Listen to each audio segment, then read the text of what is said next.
నమస్తే welcome to Telangana capital news ముందుగా headlines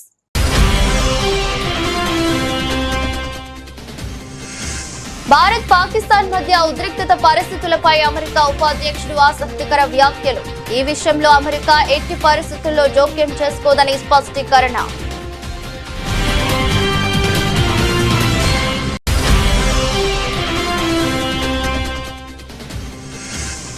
ఆహార ధాన్యాల కొరత పట్టిదే వదంతులు నమ్మొద్దు కేంద్ర మంత్రి ప్రహ్లాద్ జోషి వెల్లడి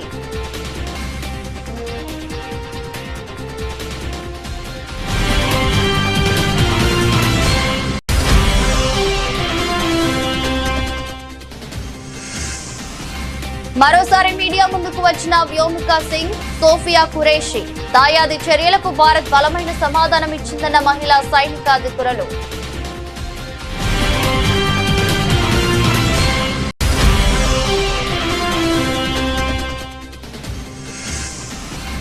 బెంగళూరు చెన్నై ఢిల్లీ పరిస్థితి హైదరాబాద్ కు రావద్దనే హైడ్రా తీసుకువచ్చాం స్పష్టం చేసిన ముఖ్యమంత్రి రేవంత్ రెడ్డి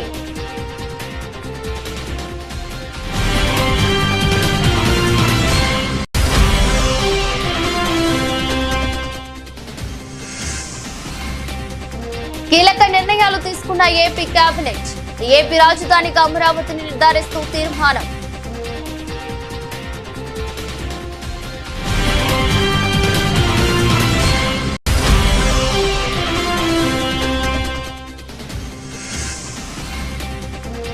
జవాన్లకు స్ఫూర్తినిచ్చేందుకే సంఘీభావ ర్యాలీ జాతీయ జెండాను భుజాన పెట్టుకుని పాల్గొన్న సీఎం రేవంత్ రెడ్డి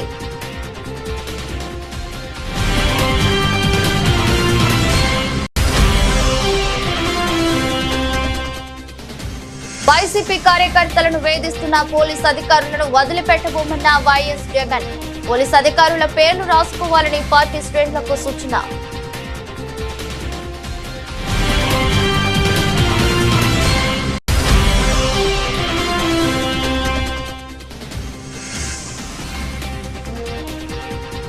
అర్హులైన జర్నలిస్టులందరికీ ఇందిరమ్మ ఇండ్లు స్పష్టం చేసిన మంత్రి పొంగులేటి శ్రీనివాస్ రెడ్డి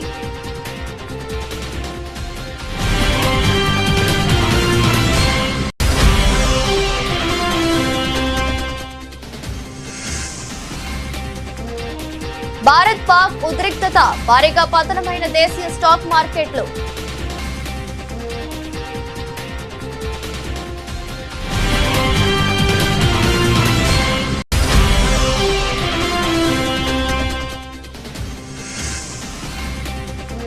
భారత్ పాక్ మధ్య ఉద్రిక్తత ఐపీఎల్ నిరవధిక వాయిదా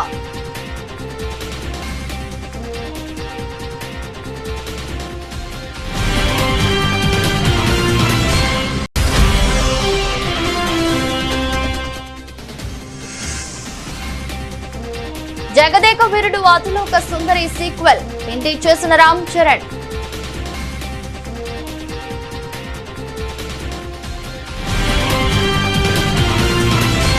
భారత్ పాకిస్తాన్ మధ్య ఉద్రిక్తత పరిస్థితులపై అమెరికా ఉపాధ్యక్షుడు జేడీ వాన్స్ ఆసక్తికర వ్యాఖ్యలు చేశారు అది తమకు సంబంధం లేని విషయమని తెలిపారు అందులో అమెరికా ఎట్టి పరిస్థితుల్లో జోక్యం చేసుకోదని స్పష్టం చేశారు దాయాది దేశాల మధ్య వివాదం తమకు సంబంధించినది కాదని ఇరు దేశాలు అగ్రరాజ్యం నియంత్రణలో లేవని వాన్స్ పేర్కొన్నారు అమెరికా ఉపాధ్యక్షుడు శుక్రవారం ఫాక్స్ న్యూస్ తో మాట్లాడుతూ భారత్ పాక్ మధ్య నెలకొన్న వివాదం సాధ్యమైనంత త్వరగా సమసిపోవాలని అమెరికా కోరుకుంటుందన్నారు అయితే ఈ దేశాలను తాము నియంత్రించలేమని ప్రాథమికంగా భారత్ కు పాక్ తో విభేదాలు ఉన్నాయని తెలిపారు ఈ విషయంలో యుఎస్ చేయగలిగేది ఏమిటంటే ఈ ఘర్షణను కొంచెం తగ్గించమని ఇరు దేశాలను కోరడం మాత్రమేనని ఆయన చెప్పుకొచ్చారు అటు అధ్యక్షుడు డొనాల్డ్ ట్రంప్ కూడా భారత్ పాక్ మధ్య నెలకొన్న ఉద్రిక్తత పరిస్థితులు తొలగిపోవాలని కోరారు ప్రస్తుతం రెండు దేశాలు పూర్తిగా విరుద్ధ అభిప్రాయాలతో ఉన్నాయని అన్నారు కానీ వారు తమ మధ్య ఘర్షణలను ఆపగలరని ఆశిస్తున్నామన్నారు తనకు రెండు దేశాలు బాగా తెలుసన్న ట్రంప్ యుద్ధాన్ని ఆపేందుకు ఏదైనా సహాయం కోరితే తప్పకుండా చేస్తానని స్పష్టం చేశారు దేశంలో ఆహార ధాన్యాల కొరత ఏర్పడిందంటూ వ్యాపిస్తున్న వదంతులు పూర్తిగా నిరాధారమైనవని కేంద్ర ప్రభుత్వం స్పష్టం చేసింది.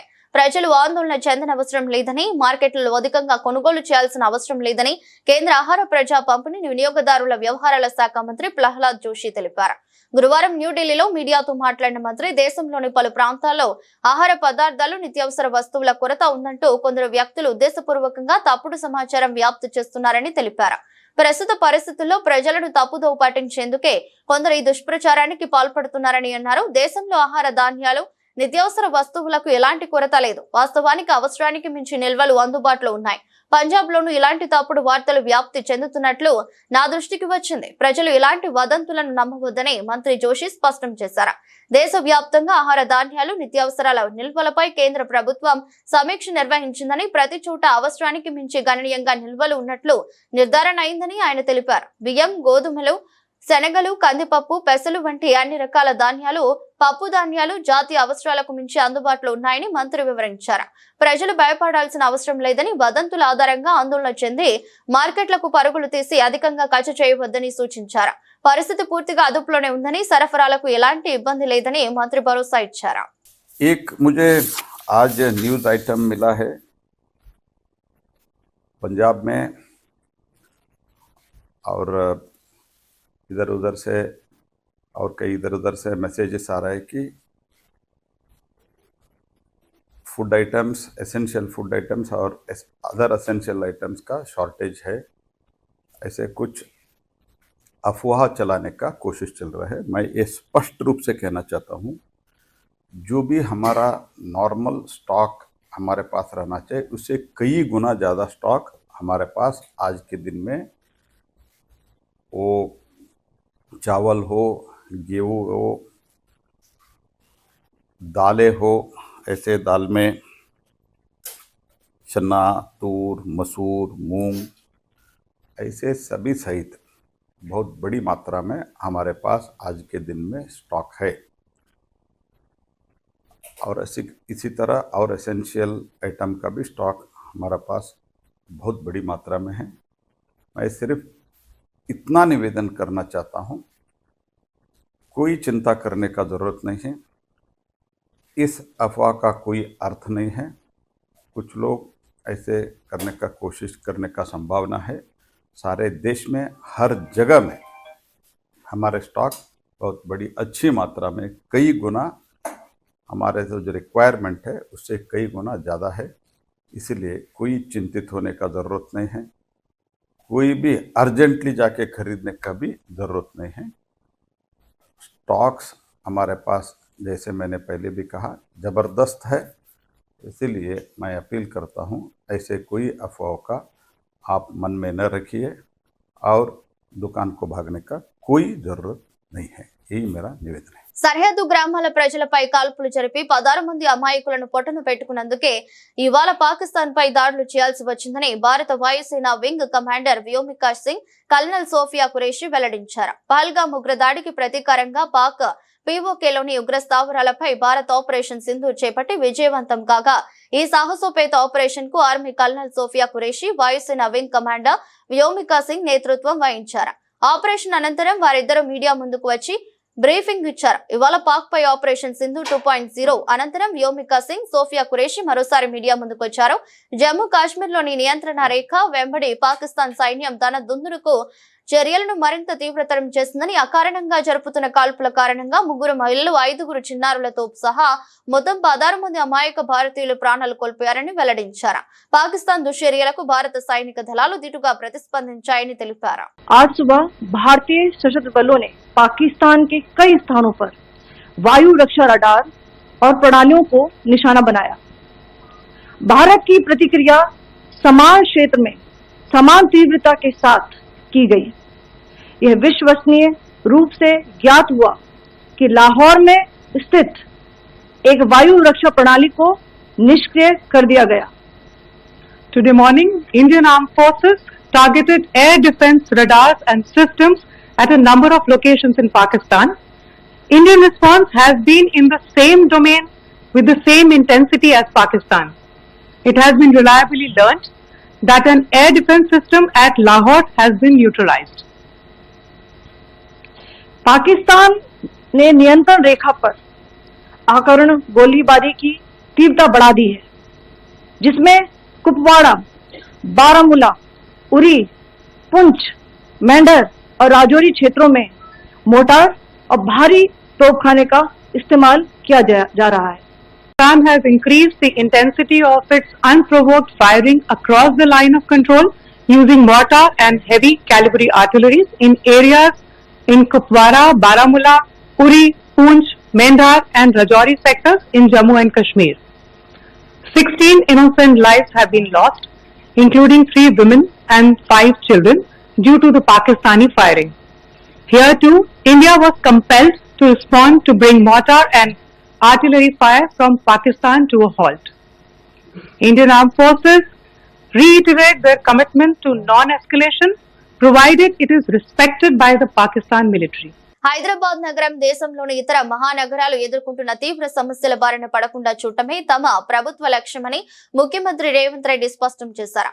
ఈ దిశగా పటిష్ట చర్యలు చేపట్టేందుకు హైడ్రాను ఏర్పాటు చేశామని సికింద్రాబాద్ లోని బుద్ధా భవన్ లో నూతనంగా ఏర్పాటు చేసిన హైడ్రా పోలీస్ స్టేషన్ ను ఆయన ప్రారంభించారు. ఈ సందర్భంగా మాట్లాడుతూ బెంగళూరులో తాగునీటి ఎద్దడి, ముంబై, చెన్నై నగరాల్లో వరద బీభత్సం, ఢిల్లీలో వాయు కాలుష్యం వంటి పరిస్థితులు చూస్తున్నామని, అలాంటి దుస్థితి హైదరాబాద్ కు రాకుండా చూడటానికే ఎన్ని విమర్శలు ఎదురైనా ఆక్రమణలపై కఠినంగా వివరిస్తున్నామని తేల్చి చెప్పారు. మన పూర్వీకులు అందించిన చెరువులను కాపాడుకోవాల్సిన బాధ్యత మనందరిపైన ఉందని ముఖ్యమంత్రి అన్నారు. చెరువులు కనుమరుగైతే మానవ మనుగడకే ప్రమాదమని హెచ్చరించారు. 450 ఏళ్ల ఘన చరిత్ర కలిగిన హైదరాబాద్ నగరాన్ని పరిరక్షించడంలో హైడ్రా కీలక పాత్ర పోషిస్తుందని విశ్వాసం వ్యక్తం చేశారు. సుపరిపాలన కోసం రాజ్యాంగాన్ని అనేక సార్లు సవరించుకున్నట్లే నగరాభివృద్ధికి గత ముఖ్యమంత్రులు ఎన్నో చట్టాలు చేశారని గుర్తు చేశారు. ఈ రోజు ఢిల్లీ నగరం కావచ్చు, ముంబై కావచ్చు, బెంగళూరు కావచ్చు, చెన్నై కావచ్చు, కల్కట్టా కావచ్చు, ఈ మెట్రోపాలిటన్ సిటీస్ అన్ని కూడా ఈ రోజు నివసించడానికి యోగ్యంగానే నగరాలుగా మారుతున్నాయి. ఇది మన కళ్ళ ముందు కట్టినట్టుగా మన కళ్ళ ముందే కనిపిస్తుంది. ఇంత ఉపద్రవం ముంచుకొస్తున్నా ఆ ఉపద్రవం నుంచి మనము గుణపాఠం నేర్చుకోకపోతే, ఆ గుణపాఠం నుంచి మనము దాన్ని పాఠంగా స్వీకరించకపోతే రేపు హైదరాబాదు నగరం కూడా ఈ 4-5 నగరాలతో పాటు 6వ నగరంగా వాటి సరసన చేరే పరిస్థితులు ఉన్నాయి. ఆంధ్రప్రదేశ్ ముఖ్యమంత్రి చంద్రబాబు అధ్యక్షతన జరిగిన రాష్ట్ర మంత్రివర్గ సమావేశంలో అనేక కీలకమైన నిర్ణయాలను ఆమోద ముద్ర లభించింది. రాష్ట్ర అభివృద్ధి సంక్షేమ కార్యక్రమాలతో పాటు పరిపాలన పరమైన పలు అంశాలపై కేబినెట్ సుదీర్ఘంగా చర్చించి కీలక తీర్మానాలు చేసింది. రాష్ట్ర మంత్రివర్గం ఆపరేషన్ సింధూర్ విజయవంతం కావడం పట్ల హర్షం వ్యక్తం చేస్తూ ఈ ఆపరేషన్ నిర్వహించిన త్రివిధ దళాలను అభినందిస్తూ ఒక తీర్మానాన్ని ఆమోదించింది. అదేవిధంగా అమరావతిలో పునర్నిర్మాణ పనులను ప్రారంభించినందుకు ప్రధానమంత్రి నరేంద్ర మోదీకి కేబినెట్ ధన్యవాదాలు తెలియజేసింది. 47వ CRDA సమావేశంలో తీసుకున్న నిర్ణయాలకు మంత్రివర్గం ఆమోదం తెలిపింది. రాజధాని అమరావతి పరిధిలో వివిధ సంస్థలకు భూ కేటాయింపులు చేసేందుకు కూడా కేబినెట్ పచ్చజెండా ఊపింది. ప్రధానంగా ఆంధ్రప్రదేశ్ పునర్విభజన చట్టంలో రాష్ట్ర రాజధానిగా అమరావతి పేరును చేర్చే ప్రతిపాదనకు కేబినెట్ ఆమోదం తెలిపింది. ఈ మేరకు ఏపీ రాజధాని అమరావతి అని స్పష్టం చేస్తూ కేబినెట్ తీర్మానించింది. ఈ తీర్మానం కాపీని కేంద్ర ప్రభుత్వానికి పంపనుంది. సంక్షేమ పథకాలైన తల్లికి వందనం, అన్నదాత సుఖీభావ్ వంటి కార్యక్రమాల అమలుపై సమావేశంలో విస్తృత చర్చ జరిగింది. తీర ప్రాంత భద్రత, రక్షణ రంగ పరిశ్రమల వద్ద తీసుకోవాల్సిన జాగ్రత్తలు తదితర అంశాలపై కూడా మంత్రులు చర్చించారు.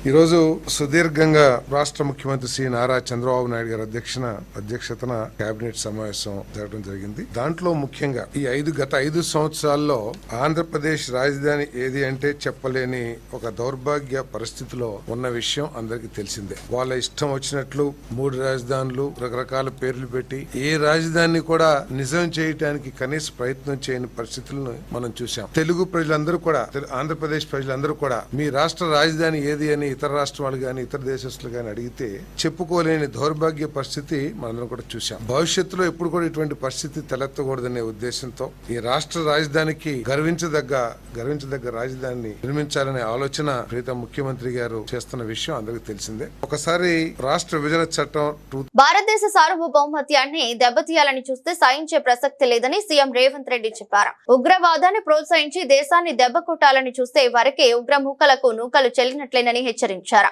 ఉగ్రవాదాన్ని తుదిముట్టించే విషయంలో భారత సైన్యానికి 4 కోట్ల తెలంగాణ ప్రజలు అండగా నిలుస్తారని తెలిపారు. సచివాలయం నుంచి నెక్లెస్ రోడ్లోని ఇందిరాగాంధీ విగ్రహం వరకు సంఘీభావ ర్యాలీ చేశారు. జాతీయ జెండాను భుజాన పెట్టుకుని సీఎం రేవంత్ రెడ్డి ర్యాలీలో పాల్గొన్నారు. ఈ సందర్భంగా మాట్లాడుతూ తెలంగాణ గడ్డ నుంచి భారత జవాన్లకు స్ఫూర్తినిచ్చేందుకే ఈ ర్యాలీ నిర్వహించినట్లు చెప్పారు.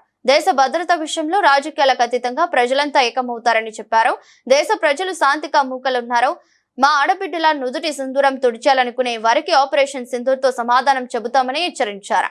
పాకిస్తాన్ ప్రేరేపిత ఉగ్రవాదులు దేశ సరిహద్దుల్లోకి చొచ్చుకు వచ్చి అమాయక ప్రజల్ని పొట్టన పెట్టుకుంటున్నారని ఆగ్రహం వ్యక్తం చేశారు. దేశ భద్రతా విషయంలో జెండాలకు అజెండాలకు అతీతంగా 140 కోట్ల మంది భారతీయులు ఒక్కటవుతారని చెప్పారు.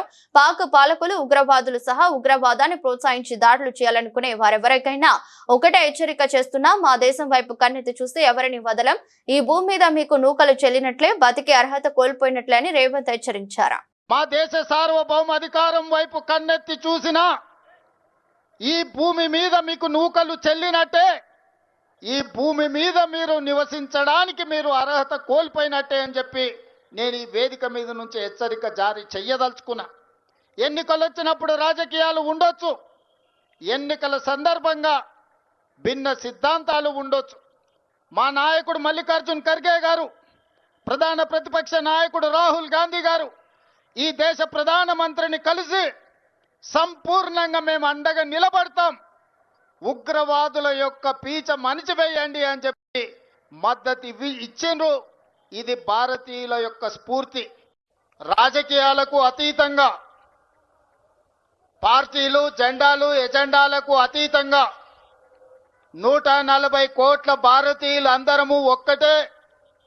ఈ భారత మాత రక్షణలో మనమందరం ఏకమై మన సార్వభౌమ అధికారం మీద ఎవరు దాడి చేసినా వాళ్లను వదలబోమనే సందేశాన్ని ఈ తెలంగాణ నడిగడ్డ మీద నుంచి భారత వీర జవాన్లకు మనము అండగా నిలబడి వాళ్లకు ఒక స్ఫూర్తిని ఇవ్వడానికి, ఈరోజు మన వీర జవాన్లకు అండగా నిలబడడానికి ఇక్కడికి విచ్చేసినందుకు వైసీపీ కార్యకర్తలను ఇబ్బందులకు గురి చేస్తున్న ఏ ఒక్కరిని వదిలిపెట్టబోమని, అలాంటి పోలీసు అధికారుల పేర్లు రాసుకోవాలని పార్టీ అధినేత మాజీ ముఖ్యమంత్రి వైఎస్ జగన్మోహన్ రెడ్డి తీవ్ర స్వరంతో హెచ్చరించారు.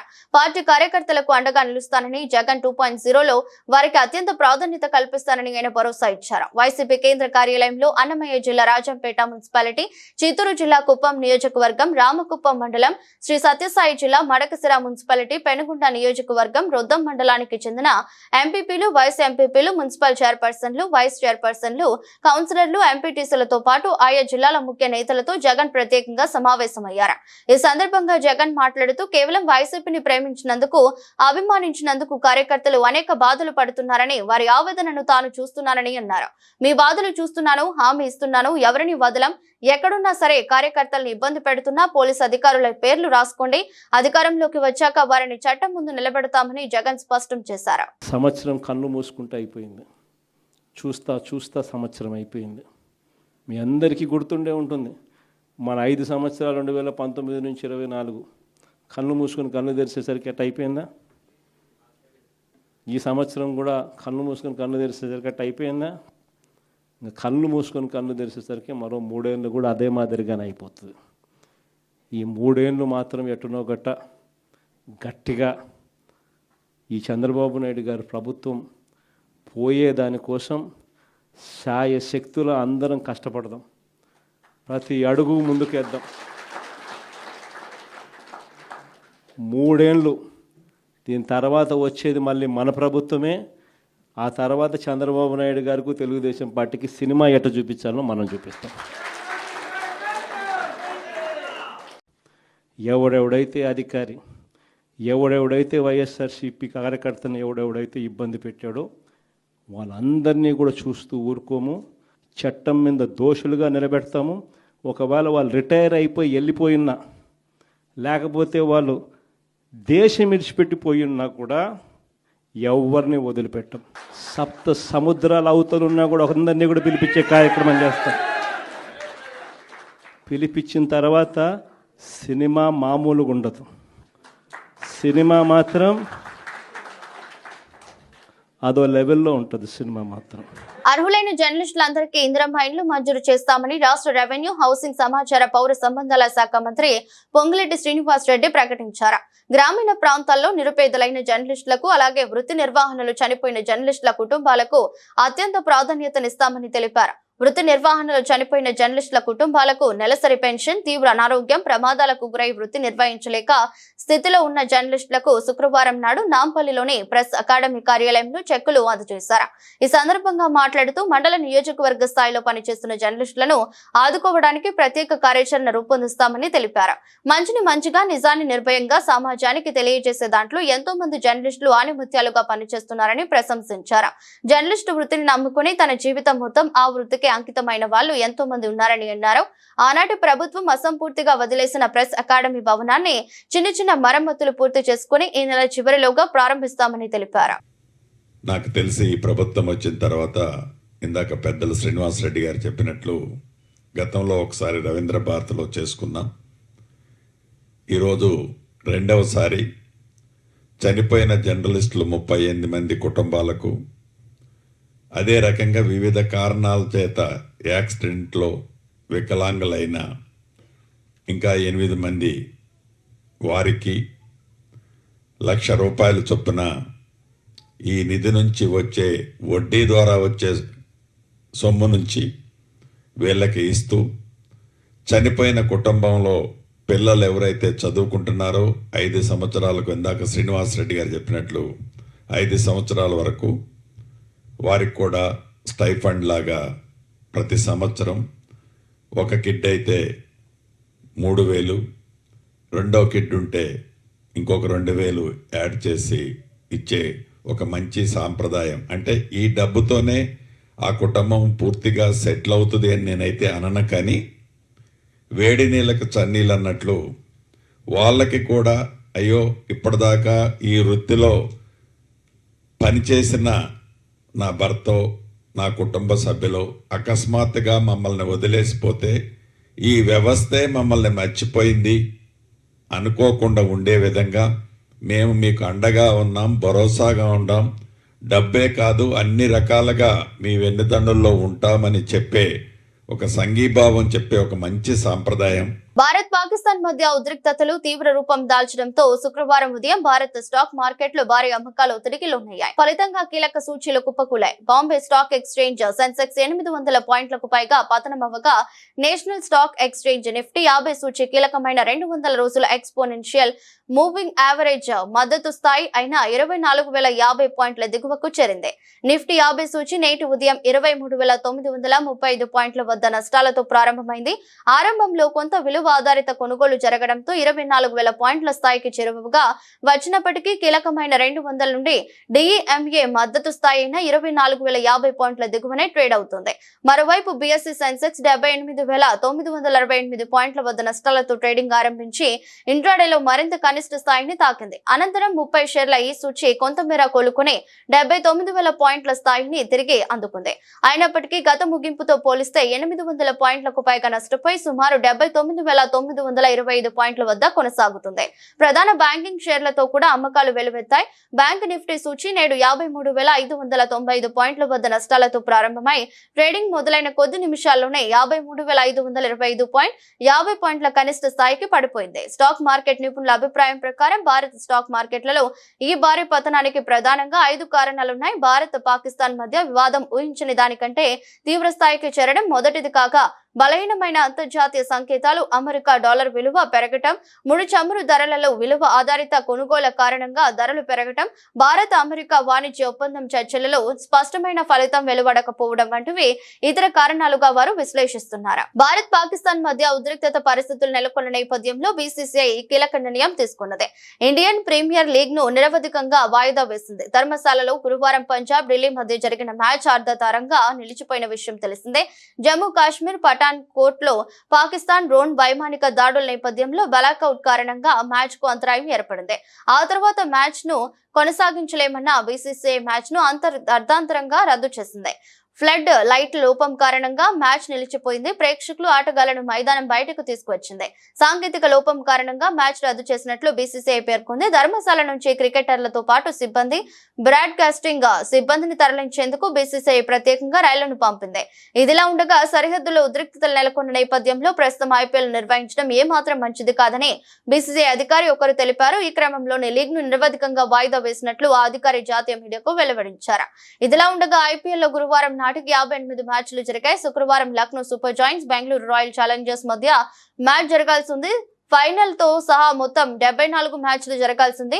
ప్రస్తుతం టోర్నీ చివరి దశలో ఉన్నది. ఫైనల్ తో సహా మొత్తం 16 మ్యాచ్లు జరగాల్సి ఉండగా ఫైనల్ మ్యాచ్ మే 25న కోల్కతాలో జరగాల్సింది. అయితే ఐపీఎల్ చైర్మన్ అరుణ్ ధుమాల్ గురువారం ఐపీఎల్ 18వ సీజన్ కొనసాగుతుందని తెలిపారు. అయితే ప్రస్తుతం నెలకొన్న పరిస్థితులు, ఆటగాళ్ల భద్రతను దృష్టిలో పెట్టుకుని తాజాగా బీసీసీఐ లీగ్ ను నిరవధికంగా వాయిదా వేయాలని నిర్ణయించింది.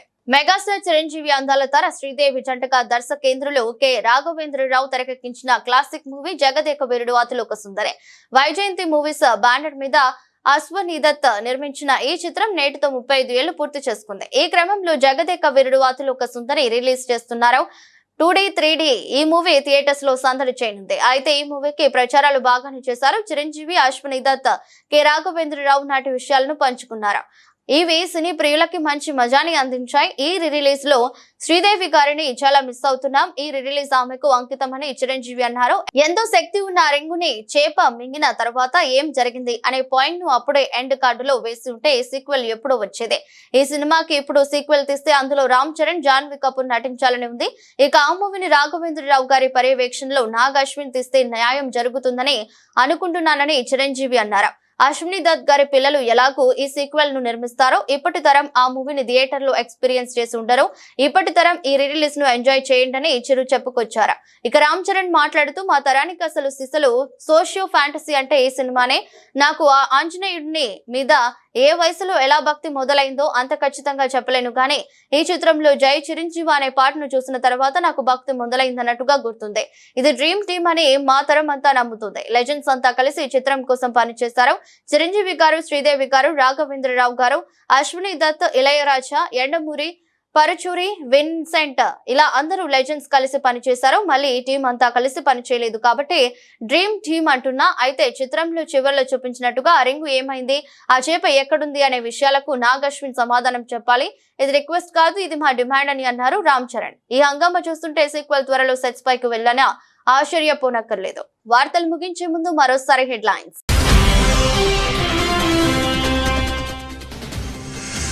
భారత్ పాకిస్తాన్ మధ్య ఉద్రిక్తత పరిస్థితులపై అమెరికా ఉపాధ్యక్షుడు ఆసక్తికర వ్యాఖ్యలు. ఈ విషయంలో అమెరికా ఎట్టి పరిస్థితుల్లో జోక్యం చేసుకోదని స్పష్టీకరణ.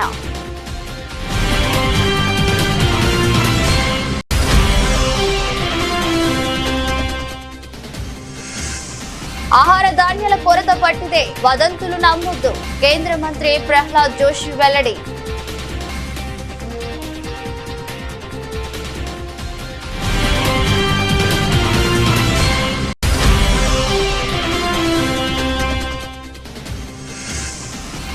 మరోసారి మీడియా ముందుకు వచ్చిన వ్యోమికా సింగ్, సోఫియా ఖురేషి. దాయాది చర్యలకు భారత్ బలమైన సమాధానం ఇచ్చిందన్న మహిళా సైనికాధికారులు.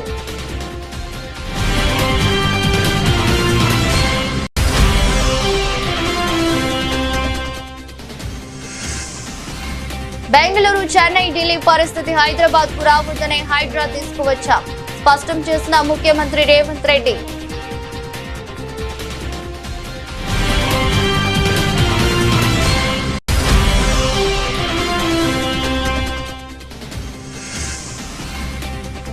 కీలక నిర్ణయాలు తీసుకున్న ఏపీ కేబినెట్.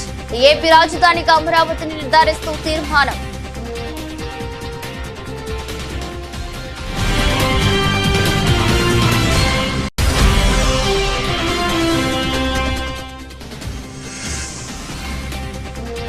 జవాన్లకు స్ఫూర్తినిచ్చేందుకే సంఘీభావ ర్యాలీ.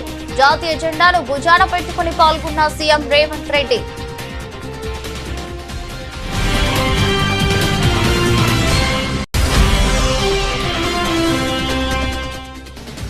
వైసీపీ కార్యకర్తలను వేధిస్తున్న పోలీస్ అధికారులను వదిలిపెట్టబోమన్న వైఎస్ జగన్.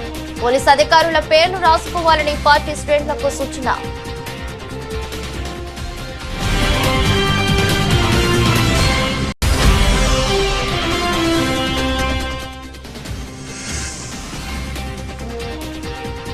అర్హులైన జర్నలిస్టులందరికీ ఇందిరమ్మ ఇండ్లు స్పష్టం చేసిన మంత్రి పొంగులేటి శ్రీనివాసరెడ్డి.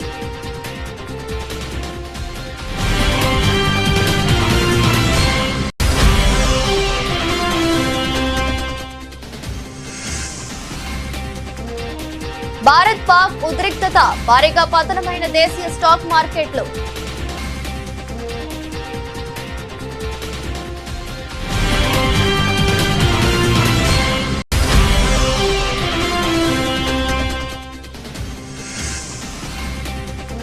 భారత్ పాక్ మధ్య ఉద్రిక్తత ఐపీఎల్ నిరవధిక వాయిదా.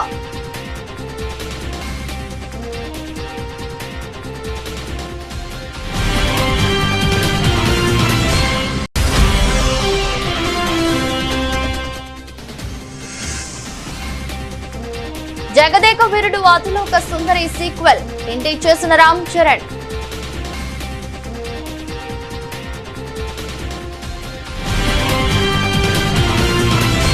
ఎదురస్ట్ బులెటిన్ మరో బులెటిన్ మళ్ళీ కలుద్దాం. అంతవరకు సెలవు. నమస్కారం.